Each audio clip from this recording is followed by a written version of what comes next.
ఎప్పుడో పురాతన కాలంలో ఇశ్రాయేలీయులు ఈజిప్టులో బానిసలుగా జీవించేవారు. అప్పట్లో దేవుడు తన ప్రజలను రక్షించేందుకు ఒక శిశువును పంపాడు. అతనే మోషే. ఫరోరాజు అన్ని హిబ్రూ బాలురను చంపమని ఆజ్ఞ ఇచ్చాడు. కాని మోషే తల్లి అతనిని ప్రేమతో ఒక చిన్న బుట్టలో పెట్టి నైలు నదిలో వదిలింది. ఆమె గుండెదిలింది. ఆమె గుండెలోతుల్లో ఒకే నమ్మకం: దేవుడు నా బిడ్డను కాపాడుతాడు. దేవుడు ఆ ప్రార్థనను విన్నాడు. ఫరో కుమార్తె ఆ బుట్టను కనుగొని మోషేను తన కుమారుడిగా దత్తత తీసుకుంది. మోషే రాజభవనంలో పెరిగినా తన ప్రజల బాధను ఎప్పుడూ మర్చిపోలేదు.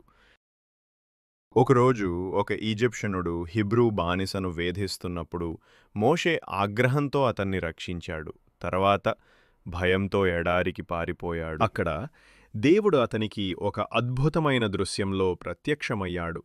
మంటలు పట్టిన పొద దహించకపోవడం. అది దేవుని ఉనికిని చూపించే క్షణం.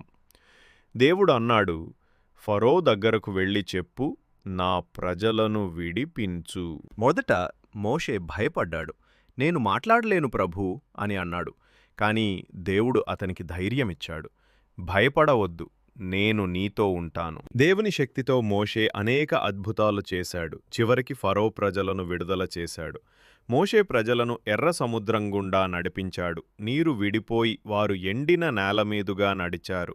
మోషే దేవుని నుండి 10 ఆజ్ఞలు పొందాడు. అతని జీవితం మనకు నేర్పేది: దేవుడు వినమ్రుడిని మహానాయకుడిగా మార్చగలడు.